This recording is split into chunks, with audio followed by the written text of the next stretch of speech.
Hello friend, इस video हम लोग क्लास 12 के इंग्लिश के फिगर ऑफ स्पीच की स्टडी करेंगे। फिगर ऑफ स्पीच जिसे हिंदी में कहते हैं अलंकार। अलंकारों का प्रयोग भाव प्रकाशन की शोभा बढ़ाने के लिए किया जाता है। अलंकारों का प्रयोग भाव प्रकाशन की शोभा बढ़ाने के लिए किया जाता है। देखिए इसे इंग्लिश में लिखेंगे। A figure of speech is a deviation from the ordinary use of word with a view to increasing their effect. मतलब काव्य की शोभा बढ़ाने तत्वों को अलंकार कहते हैं। काव्य की शोभा बढ़ाने तत्वों को अलंकार कहते हैं। आप लोग तो हिंदी में पढ़े होंगे। देखिए अलंकार 7 प्रकार के होते हैं। अलंकार 7 प्रकार के होते हैं।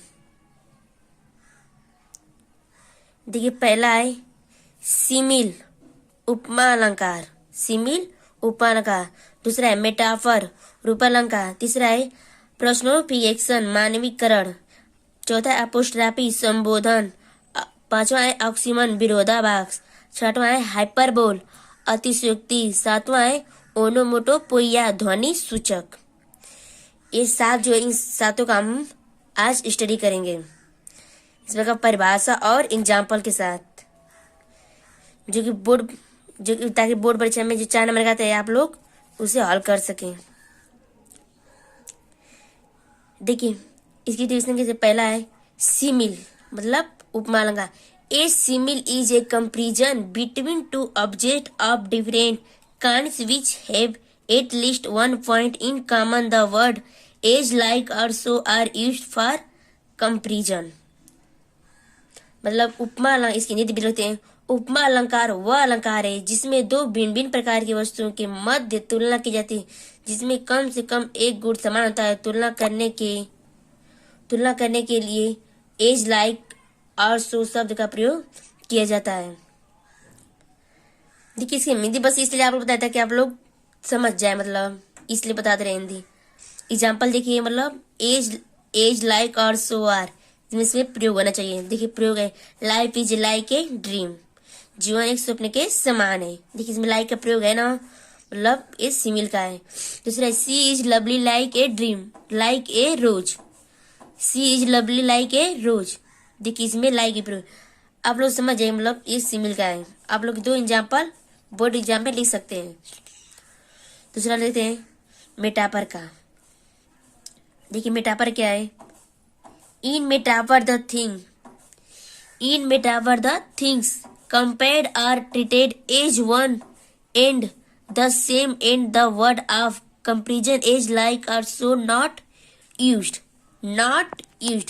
मतलब इसमें ये सब प्रयोग नहीं किया जाएगा। जो है मतलब is not, ये सब प्रयोग नहीं किया जाएगा। इसकी हिंदी देख लीजिए। बस हिंदी आप लोग को बता दे रहे, इस तरह आप लोग समझ जाएगा। रूपक अलंकार एक ऐसा अलंकार है जिसमें तुलना की जाने वाली बातों को एक मान लिया जाता है। जैसे तुलना करेंगे तो बात एक मान ली जाती है। तो तुलना प्रकट करने वाले शब्द जैसे एज लाइक और सो का प्रयोग नहीं किया जाता है। लाइक एज सो का और सो का प्रयोग नहीं किया जाता है। लाइफ इज ए ड्रीम जीवन एक स्वप्न है। लाइफ इज ए ड्रीम जीवन एक स्वप्न है। तीसरा Kalidas is the Shakespeare India. Kalidas Bharat के शेक्सपियर कहा जाते हैं। कालिदास भारत के शेक्सपियर कहा जाते हैं। चलिए तीसरा को देखते हैं। देखिए तीसरा है प्रश्नोपरिएक्शन मतलब मानवीकरण। In this figure of speech lifeless object and abstract ideas are thought of as person having life. इसकी हिंदी बता दे रहे हैं। देखिए मानवीकरण वो अलंकार है जिसमें निजी वस्तुओं तथा भावों को मानवीकरण वह अलंकार है जिसमें निजी वस्तुओं तथा भावों को सच्ची में वर्ण मानकर किया जाता है, व्यक्ति के रूप में किया जाता है। मानवीकरण वह अलंकार है जिसमें निजी वस्तुओं तथा भावों के सच्ची में वर्ण व्यक्ति के रूप में किया जाता है। देखिए एग्जाम्पल देख लेते हैं इसका। Anxiety is sitting on her face. चिंता इसके चेहरे पर बैठी है। सिटिंग मतलब बैठी, इस मतलब चिंता, फेस मतलब चेहरे।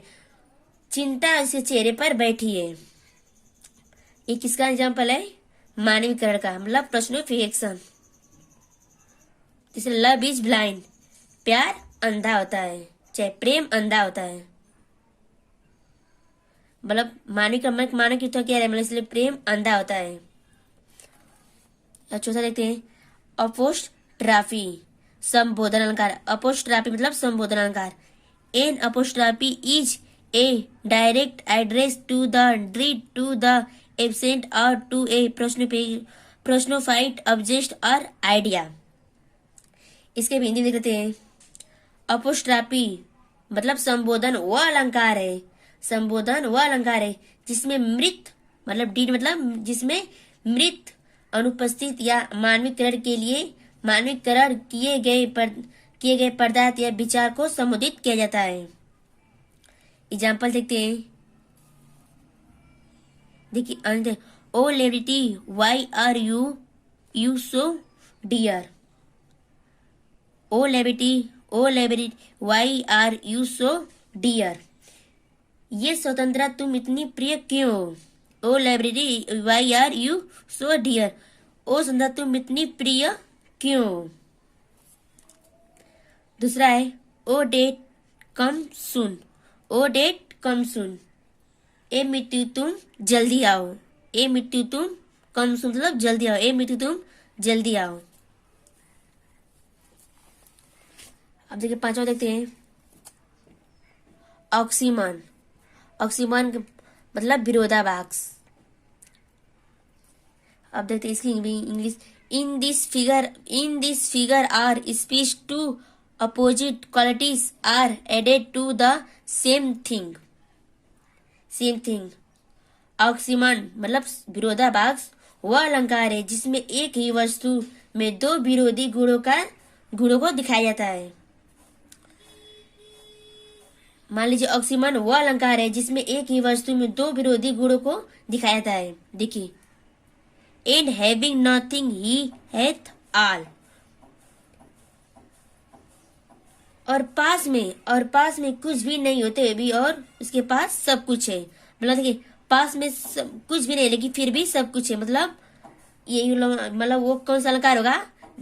विरोधाभास अलंकार होगा ऑक्सीमन। देखिए, and having nothing he hath all.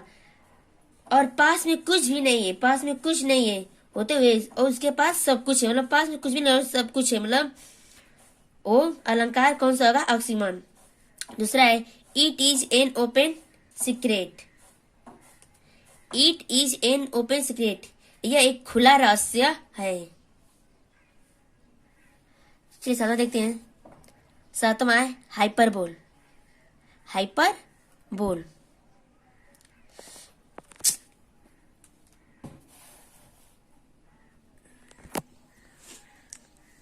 सातवां है हाइपरबोल।